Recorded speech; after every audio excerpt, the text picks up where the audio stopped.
Good afternoon, Facebook, YouTube, and Twitter. This is Rich again, back for your second video blog of the day for Friday, December 18th, 2015, around 5:30 in the afternoon in Billerica, Massachusetts. It's been a mostly cloudy day and foggy.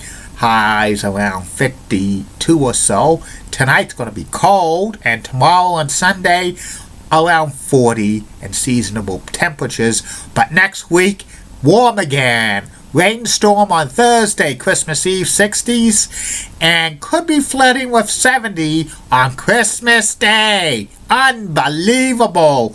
I doubt we'll see any snowflakes for the rest of 2015, but sooner or later, the bottom's going to drop down, and we'll probably get snowstorm after snowstorm and cold weather. Serious cold weather, 0 degrees.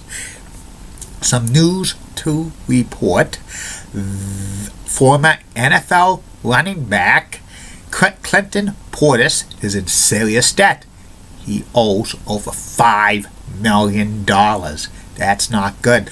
Most of the athletes who are in the NFL and NBA 3 years after they retire, most of them are in serious debt. They have to declare bankruptcy. And also Buzzer is now in St. Louis, Missouri. So the Buzzer, the classic game show channel, is growing and growing. I think 2016 they'll be adding more episodes of classic game shows. They won't be cycling what they have in their library from 30 to 50 episodes every so often. It probably might go 100 or 200. We'll wait and see. And the Boston Red Sox has offered the radio position job to Tim Neverett, who is a announcer for the Pittsburgh Pirates, and he is a Nashua, New Hampshire native. Hopefully he takes the job so he could be teaming with Joe Castiglione on Red Sox games on the WEEI Sports Radio Network. And that's about it on the news. My second video blog subject of the day is about the history of candlepin bowling on Boston TV. Candlepin bowling is so popular in New England. Candlepins is like 10 pins. It's shaped like candles and stuff. And that's a lot of people play candlepin bowling in New England than the regular 10-pin bowling or duck pins. And when candlepin bowling got popular in the 50s, it was natural for it to be on television. The first candlepin bowling show took place in 1958. It was called Candlepin Bowling. It aired on Channel 5 in Boston, and it was hosted by Jim Britt, and this was a very popular show, which they originally taped at the Bowlerdrome in Boston on Boylston Avenue. Eventually they moved it to Brighton and then to a place in Natick, and this bowling show lasted 38 years. And Jim Britt hosted it for about 4 or 5 years, and it was briefly hosted by Fred Cusick, the Bruins play-by-play announcer. And then from like the early 1960s through the end of its run in 1996, it was hosted by Don Gillis, who was probably one of the best sportscasters in Boston television history, next to Bob Lobel. And Candlepin Bowling was a ratings winner for Channel 5 in Boston for years and stuff. It got real popular that they had a few spin-offs of Candlepin Bowling. They had Winning Pins, which was in the early 1960s, which was a candlepin show for kids and stuff.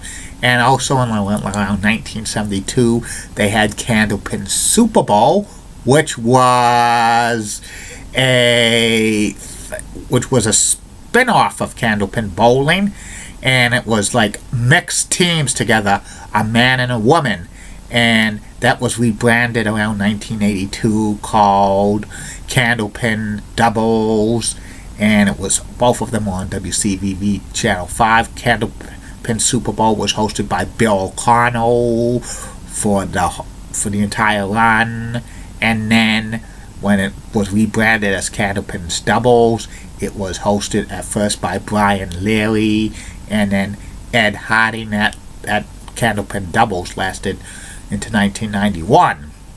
And the original Candlepin Bowling was real popular, that sometimes they had prime time specials on Channel 5 and stuff.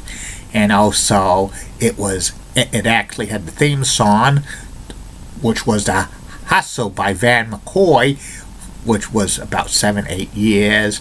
And when it was in its heyday in the 80s, it was syndicated to a couple of other stations in New England, one in Providence and one in Springfield, Massachusetts.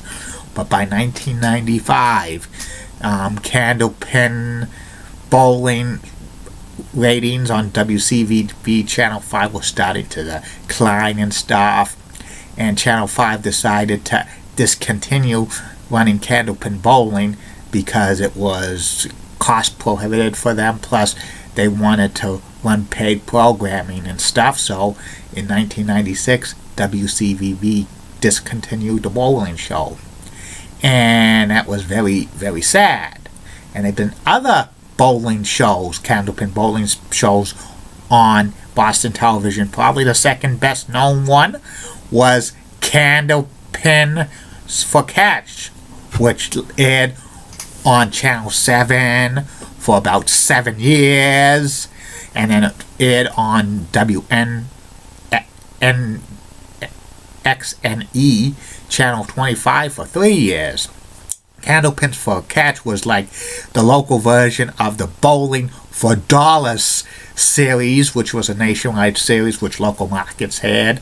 Candlepins for Catch it was kind of like a game show thing, and for many years when it was on Channel 7, it was taped in the basement of their studios in Government Center, Massachusetts, and it was hosted by Bob Gamere, and the play was followed, like, for every pin a contestant would knock down, he would get $1 or $2, and if they knocked down a strike, they would win a progressive jackpot, which would start at $20, and it would go up every $20. A bowler did not throw a strike.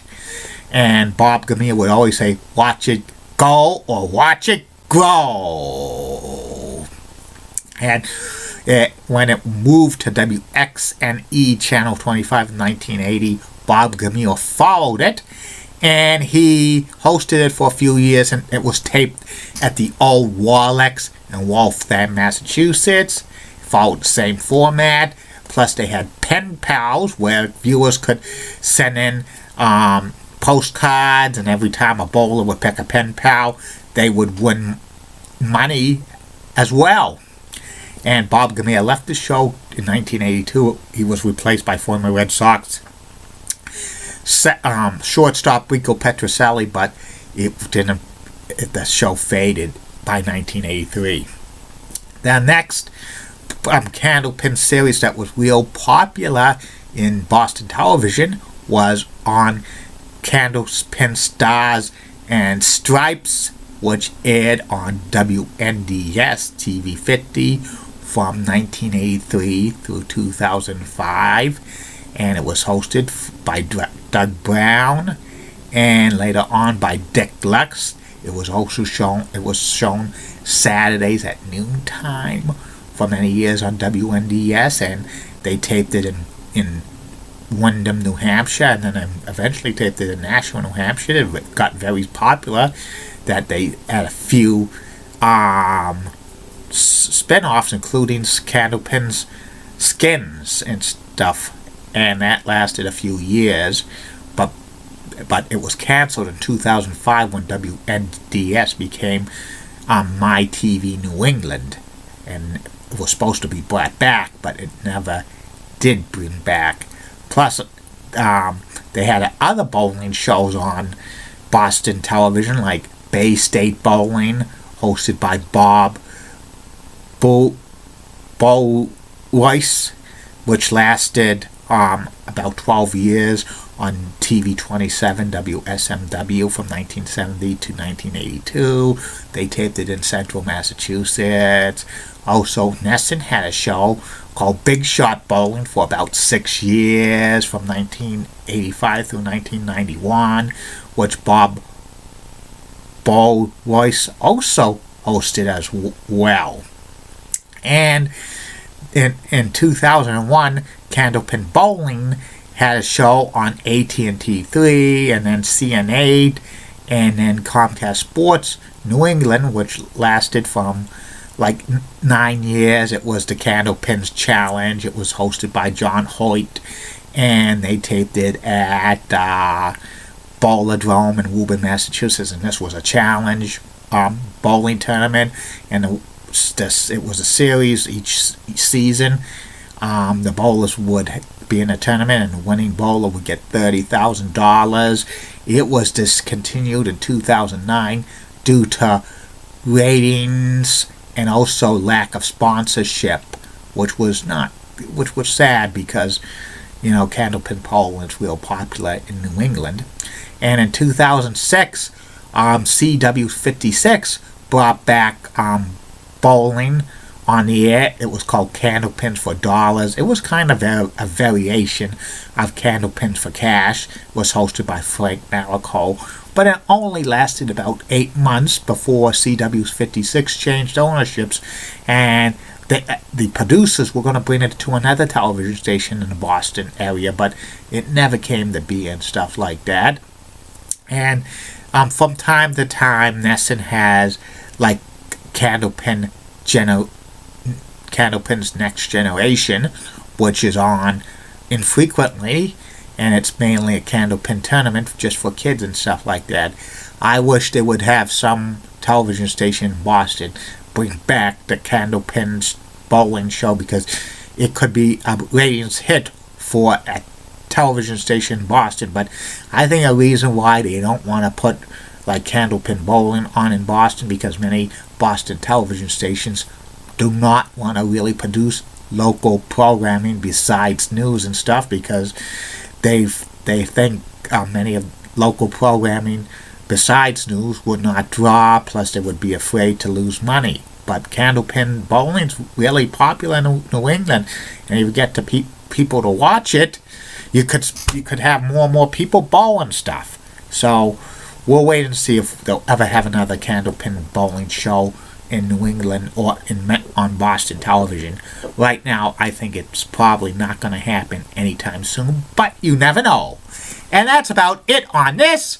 And the third and final video blog's coming up tonight. It's going to be about my personality profile, which will be about Sarah French, who works for WHDH-TV, Channel 7 Boston. She's the co-anchor of Today in New England with Krista Delkamp. Keep calm, everybody. I'm a Julie Guy, Wally Rosenblatt of WCCO Channel 4 in Minneapolis, St. Paul. Rocks, and she's got nice legs. Elizabeth Hart, so stunning. She's got nice legs. Amy Swansea is the best.